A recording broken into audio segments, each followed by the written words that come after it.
안녕하십니까, 엘리엇입니다. 네, 일요일이죠. 일요일 저녁 마무리 잘하고 내일 출근 준비 잘 하시기 바랍니다. 네, 반가운 기사가 하나 나와가지고 소개시켜 드리려고요. 마지막 영상 하나 찍고 저도 좀 일찍 자려고요. 제가 그래도 뉴스 피킹은 잘하는 것 같아요. 왜냐면 나중에 그게 뭐 한 달이나 두 달, 몇 달 있다가 딱 이게 뉴스에 나오거든요. 정말 반가웠어요. 일단 요거 이게 맥주 한잔 하고요. 저녁 때 맥주. 네. 근데 맥주가 거품이 하나도 없어. 알고 봤더니 보리차예요. 그 다음에 여기 뭐 하나 돌죠. 여기 밑에 도는 거. 요거 뭐게요? 네. 초코하임. 우리 먹방을 찍어야 되는데 그래도 방송할 때마다 이렇게 액세서리를 이렇게 먹는 거를 보여드리려고 제 딴에는 그런데 우리 둘째 놈이 신발장에다 숨겨놓은 거 형한테 뺏길까봐 신발장에다 숨겨놓은 거 제가 몰래 2개 갖고 와서 먹방 대신 찍는 거예요. 일요일날 재밌더라고 찍는 거예요. 네, 저 별로 이런 거 안 먹어요. 제목 테일러가 옳았다. 충격적인 금융위원 경고. 현 기준금리 적정 수준보다 2.5%포인트 낮아 10번 이상 올려라. 쇼킹하죠? 10번 이상 올리니까 지금 한 번 올린 거 갖고 지금 난리 부르스를 치는데 뭐 다 나라 망할 것처럼 뭐 서민들 다 죽을 것처럼 막 언론에서 떠드는데 10번 이상 올려야 된대요. 근데 이거 방송을 3개월 전에 했어요. 7월 달이니까 뭐 2개월 됐겠네. 2개월 7월 달에 이 아저씨 배경으로 한번 제가 찍은 적이 있죠. 자, 일단 방송을 시작하도록 하겠습니다. 또 댓글, 저는 웬만하면 댓글을 자꾸 이제 활용을 하는데 댓글에 진짜 좋은 정보가 많아요. 또 안순어님이시네요. 자, 현 기준금리 적정 수준보다 1.8% 낮아. 제목에는 이렇게 되어 있지만요, 내용에는 2.5와 1.58%라고 이렇게 두 가지가 나와요. 근데 저는 이제 더 높은 거를 피킹을 했어요. 장민 한국금융연구원 선임연구위원은 12일 테일러 준칙을 활용한 적정 기준금리 추정과 정책적 시사점 보고서에서 이렇게 분석했다. 1.8에서 2.5 낮다고. 맞죠? 여기 2.5라고 하는 2.5. 그러니까 3%까지 올려야 된다는 얘기예요. 그러니까 2분기 때 0.5, 그러니까 올리기 전이었거든요. 그때가 0.5%일 때 2.5 낮다고 그랬으니까 합치면 3%가 적정하다는 얘기죠.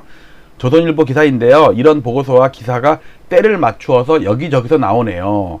현재에서 금리 1% 오르면 서울에서 빚내서 집 산 보통 가게들이 원리금 합계 연간 3천만 원 정도를 부담하게 된다는 기사가 있었는데, 엘리언님도 영끌들 걱정하면서도 무의식 속에서 원금 갚아야 한다는 사실을 잊어버리고 있는 것 같아요. 맞아요. 저도 맨날 금리 이자 어떻게 내려고 그러냐 맨날 그랬는데, 생각해보니까 원금은 빼놓고 했어.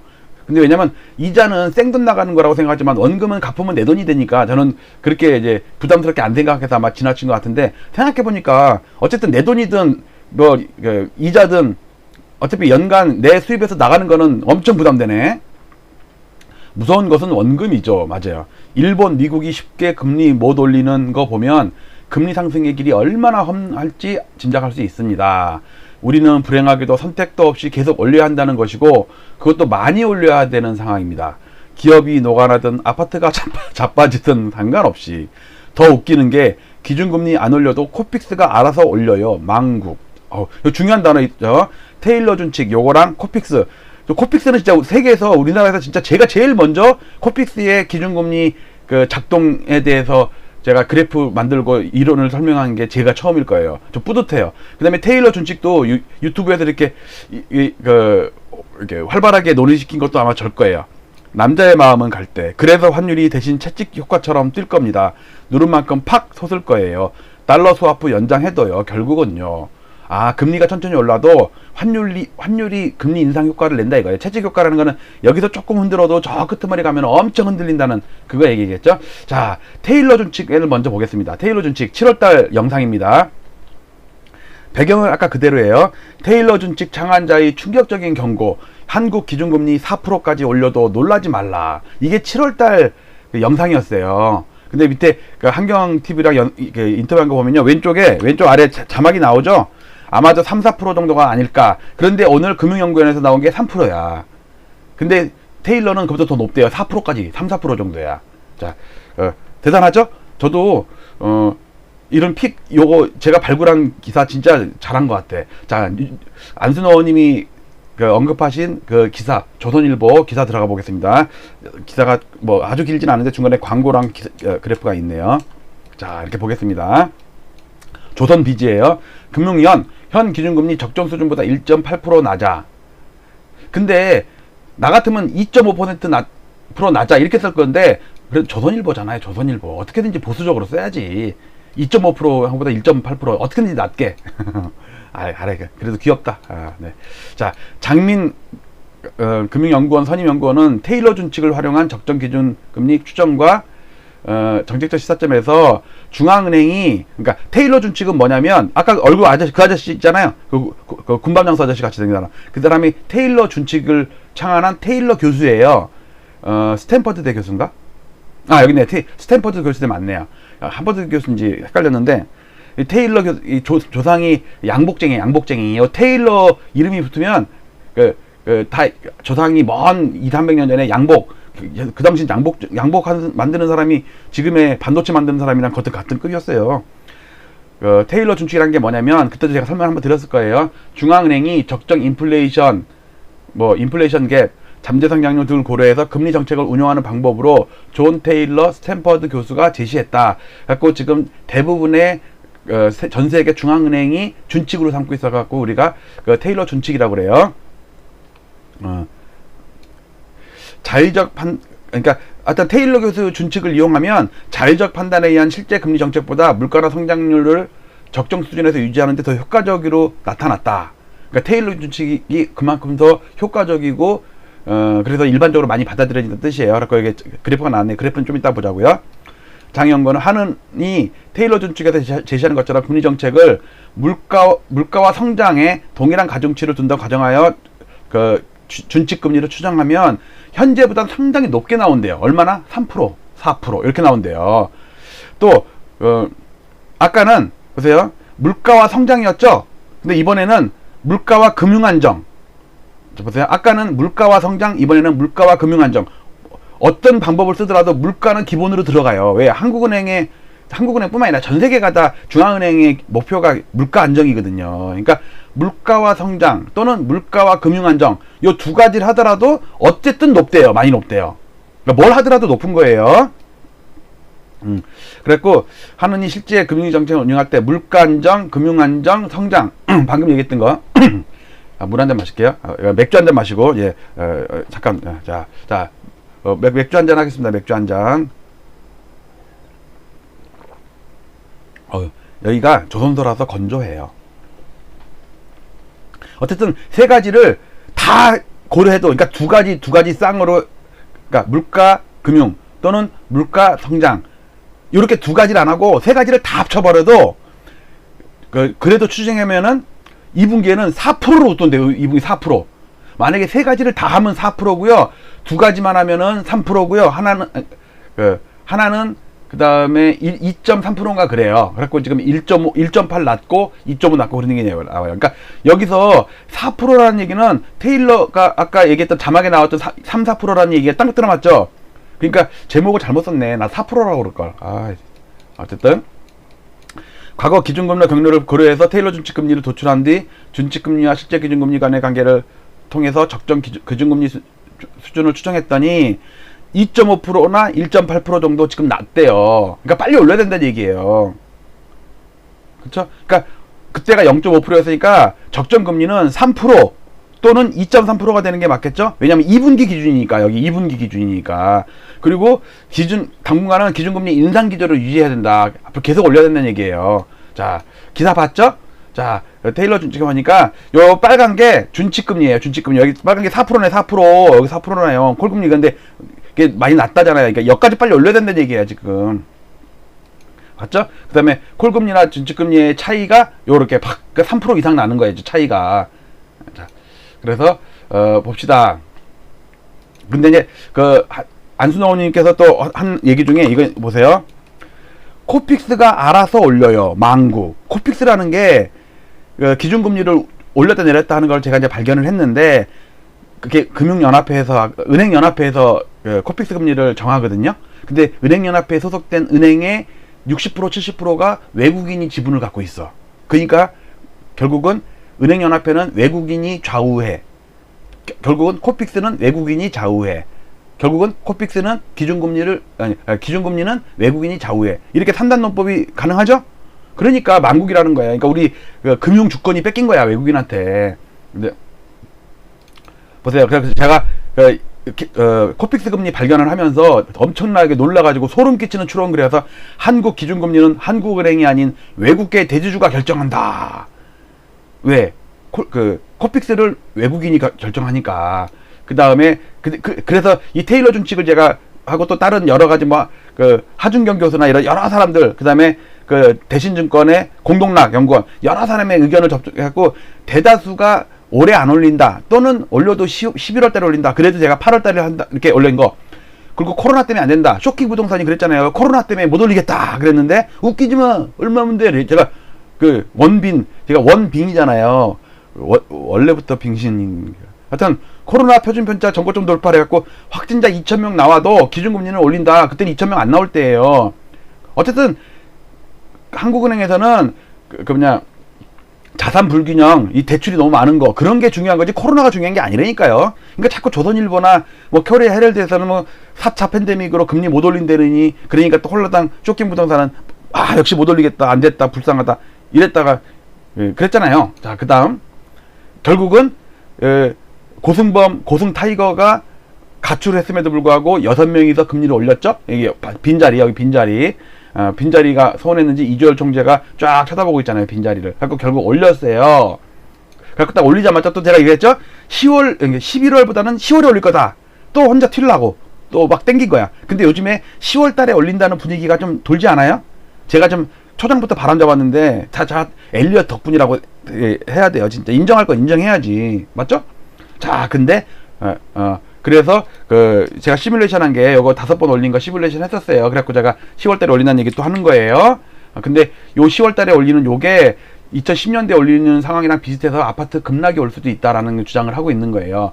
박승 총재가 7월 달 인터뷰에서 올해 2번 올린다. 즉 8월 달에 올린다는 얘기예요. 맞았잖아요. 그리고 3년 내 3% 급등한다. 왜? 이분도 테일러 준칙을 잘 알고 있는 분이거든. 그러니까 3년 내 3% 급등한다 그러지. 그리고 오늘 뉴스 나온 게, 금융연구원에서 나온 게 3%까지 올린다고. 테일러 준칙 이용해가지고. 그리고 아파트는 30년 하락한다고 그러잖아요. 그리고 서울대 교수도 한국은행 출신의 서울대 교수예요.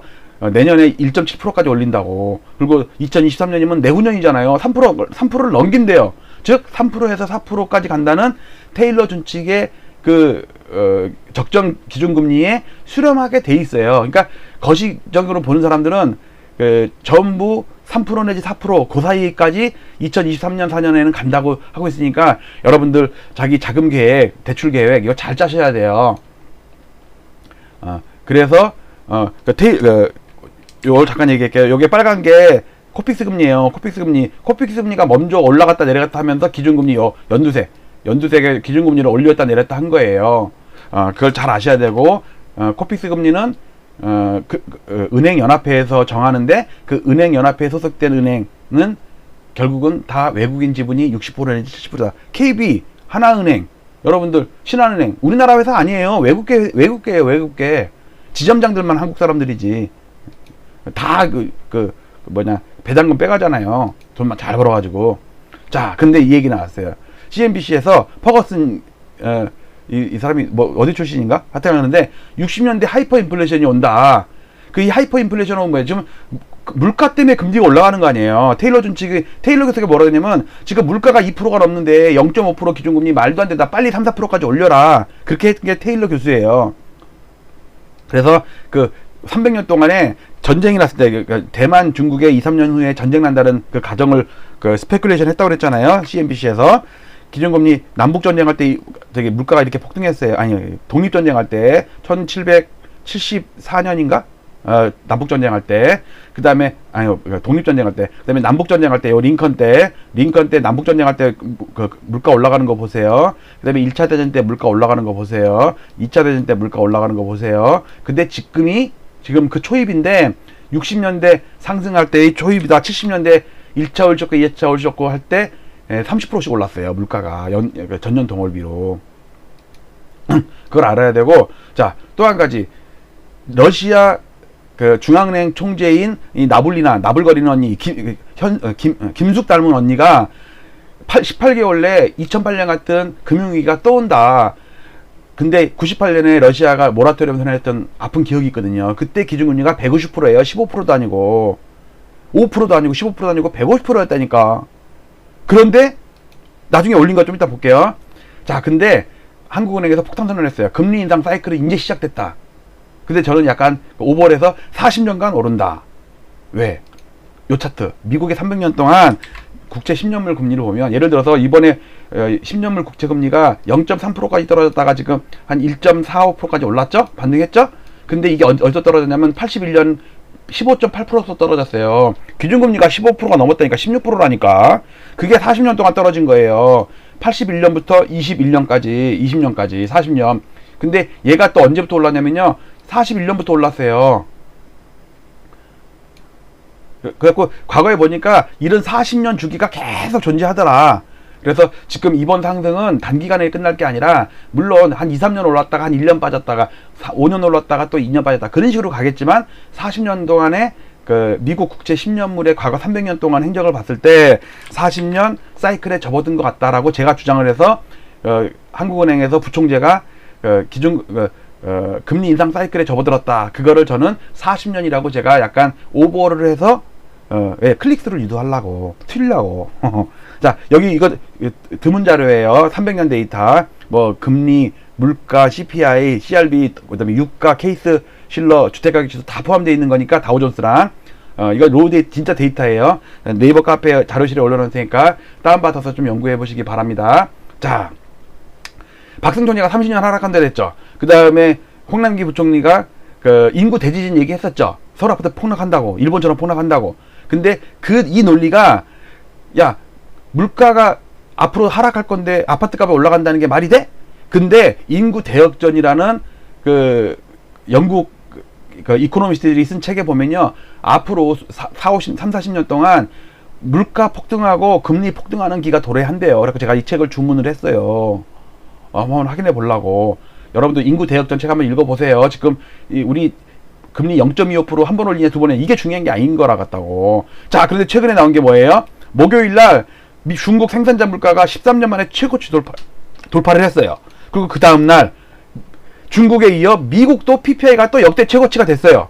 자, 그러면 10월 달에 금리 급하게 올리지 않겠어요? 11월 달에 또 올리고, 뒤에 있는 사진은 옛날 제 여자친구 사진, 양해는 안 구하고 올린 거예요. 저를 좋아했기 때문에 다 양해할 거예요. 좀 약간 이 여자친구가 좀 작게 뭘 먹다가 자꾸 체해. 그래갖고 이름이 좀 체한다고 그래요. 자, 그래서 중국과 미국의 CPI를 봤더니 중국 CPI 9.5%, 우와. 미국 PPI예요. 말 잘못했어요. 8.3%, 우와. 그다음에 우리 PPI가 이제 발표하면 또 오르겠죠? 그러면 CPI가 여기서 탁 치고 올라가겠죠? 그러면 금리가 또 탁 치고 올라가겠죠? 11월 달에도 또 올리겠죠? 그러면 올해 1.25로 끝나겠죠? 라고 주장을 하는데, 과연 될지 안 될지를 두고 봐야겠습니다. 왜 그러냐면 이 8월 달, 9월 달은 물가 상승률이 역대 항상 높거든요. 이게 빠박갱 얘기했잖아요. 빠박갱. 이제 그만할래. 사람이 값어치가 없어 보여. 진중하게 생겨가지고 맨날 빠박갱 엘렐렐레. 근데 재밌다, 그죠? 자꾸 해봐요, 여러분들. 자, 그런데 러시아가 금리를 진짜 올려버렸어요. 이 나불거리는 언니가 이게 어디였냐면, 이게 파이낸셜 타임즈였어요. 파이낸셜 타임즈에 인터뷰하고 나서 열흘도 안 돼가지고 진짜 금리 올렸어요. 6.75로 6.5였거든요. 0.25 또 올렸어. 5번이었어. 5번. 별이 5개. 그래갖고 어떻게 되냐면요, 지금 1985년부터 기준금리를 로그 차트로 보면 미국은 아직도 제로금리예요. 우리 이번에 한 번 올렸어요. 한 번. 그 다음에 여기 까만 게 러시아거든요. 올린 거 보세요. 탁 올렸단 말이에요. 이게 5번 올려, 5번. 브라질은 엄청 올렸어요. 멕시코도 한 번 올렸어요. 터키가 10%에서 19%를 올렸어요. 근데 얘가 또 올린대, 지금 뉴스 보니까. 자, 요런 자료들 다 다운받아 보시기 바라고요. 자, 마치도록 하겠습니다. 충격적인 금융위원 공고. 경고. 테일러가 옳았다. 현 기준금리 적정 수준보다 2.5%포인트 낮아. 근데 알고 보면 3.5% 낮은 거예요. 왜냐면 4%도 낮잖아. 4%. 물가, 그다음에 금융, 그다음에 성장, 요 세 가지를 모두 다 하면 4% 나온다고 뉴스에 나왔잖아요. 그러니까 어떤 걸로 하면 1.8%, 어떤 걸로 하면 2.5%, 어떤 걸로 하면 3%. 3.5%였다. 3.5%. 어쨌든 4% 가까이 낮은 거예요. 그러니까 앞으로 10번 이상 올려야 돼요. 어떻게 되면 14번 올려야 되는 거야. 4%라고 따지면. 무섭지 않으세요? 자, 근데 두 달 전 7월 달에 제가 그 테일러 준칙 이거 방송을 한 다음에 오늘 조선 비지에서 나온 요 기사 정말 정확했던 것 같아요. 어쨌든 엘리엇 진짜 똑똑한 것 같아. 얘는 계속 돌고 있어요. 이게 초코하임. 우리 둘째 건데 몰래 훔쳐왔는데 맥주 한잔 하면서 마치도록 하겠습니다. 자, 음악 들고 일요일날 제가 중요한 뉴스 같은 거 몇 개 올렸는데 꼭 한번 확인해 보시고 우리 미래 세대를 위해서라도 아파트 좀 안정 좀 찾고 원위치가 좀 되고 어느 정도 적당한 가격으로 돌아가야 돼요. 안 그러면 이 칼잡이들이 다 습격할 겁니다. 우리 민지처럼 삐질 거예요. 마치도록 하겠습니다. 감사합니다.